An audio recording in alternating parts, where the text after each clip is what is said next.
Holidays-nale, adu namma GT Holidays da. GT Holidays, South India's #1 travel brand. You know you are special when you're with GT Holidays.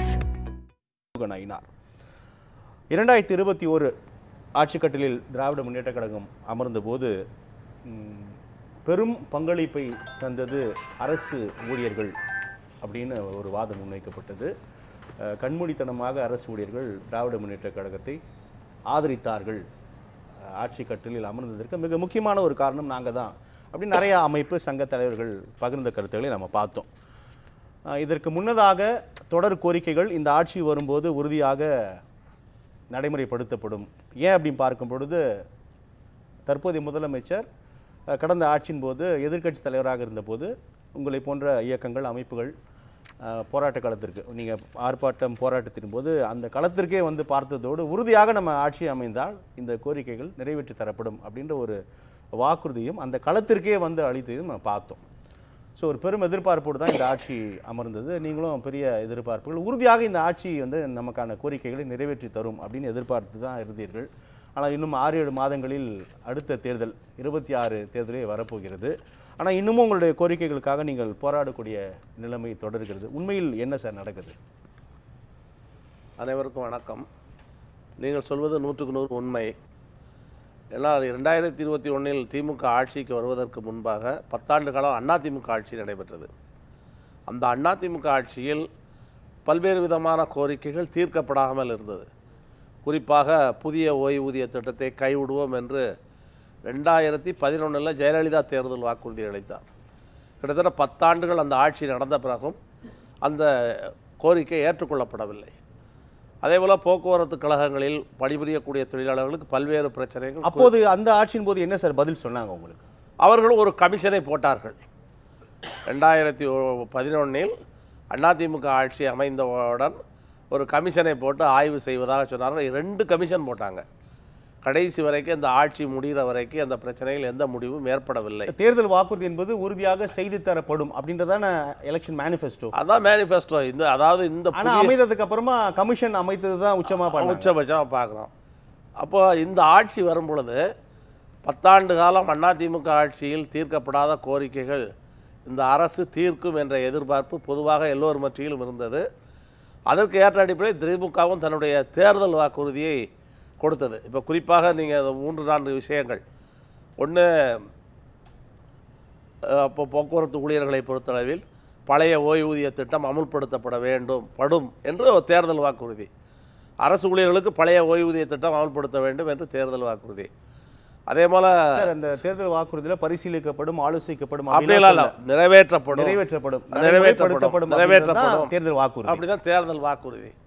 அதே போல் வந்து இப்போ செவிலியர்கள் எடுத்துக்கொண்டால் செவிலியர்கள் ஒப்பந்த அடிப்படையிலான செவிலியர்கள் நிரந்தரப்படுத்தப்படுவார்கள் என்று தேர்தல் வாக்குறுதி.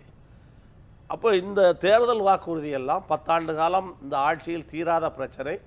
திமுக ஆட்சி வந்தால் தங்களுக்கு இந்த பிரச்சனையை தீர்த்து தரும் என்ற நம்பிக்கையோடு எல்லோரும் வாக்களித்தது மட்டுமல்ல, பெரும் எதிர்பார்ப்போடு இருந்தாங்க.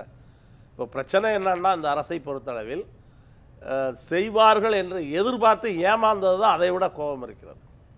உங்களுக்கு ஒரு அரசு செய்ய முடியாது என்பதை விட ஒரு எதிர்பார்ப்பை எல்லோருக்கும் உருவாக்கி இன்றைக்கு அந்த எதிர்பார்ப்பு ஏமாற்றமாக மாறும் பொழுது கோபம் இன்னும் வந்து அதிகமாக மாறுகிறது.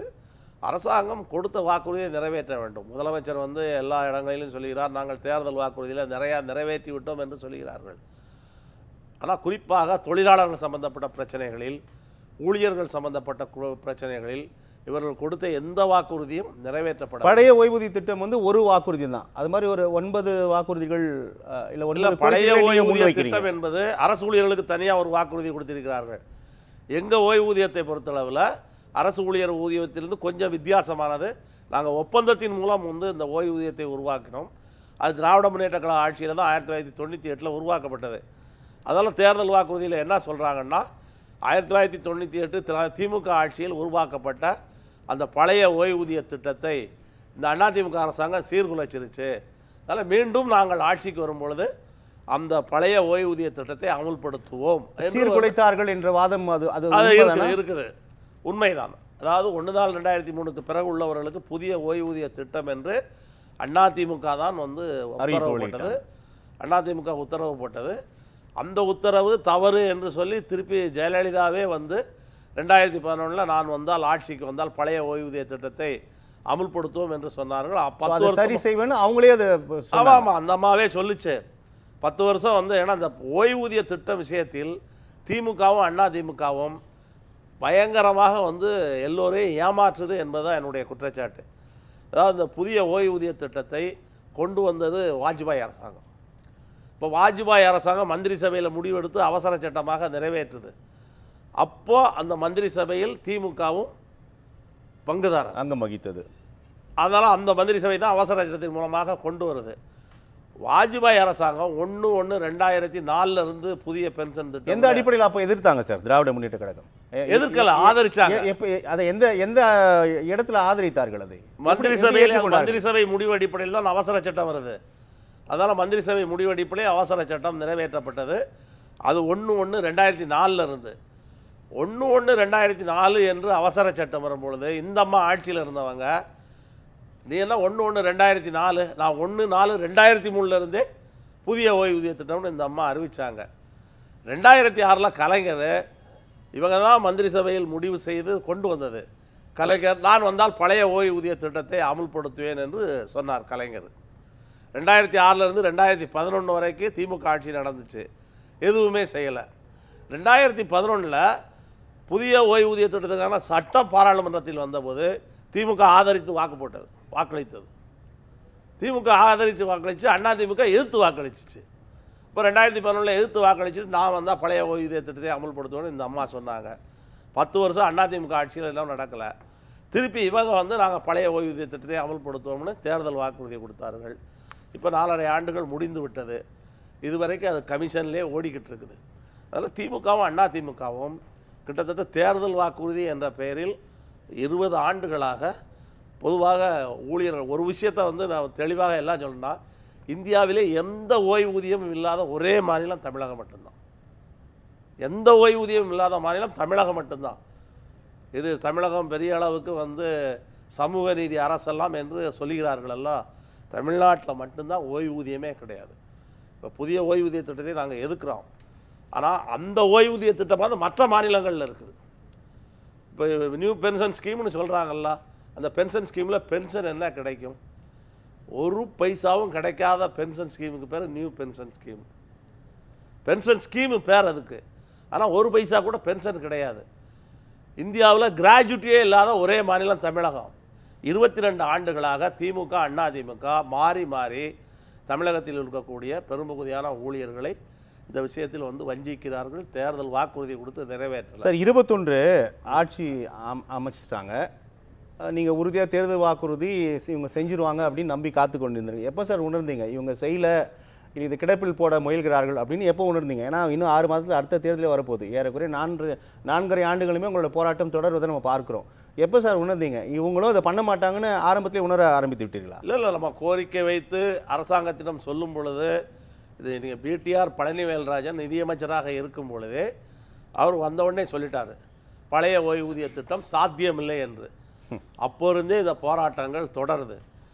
இப்போ கடைசி நேரத்தில் இதை சமாளிப்பதற்காக எல்லோரையும் வந்து சமாதானப்படுத்துவதற்காக இந்த அரசாங்கம் குழு போட்டது என்று ஒரு குழுவை போட்டிருக்குது.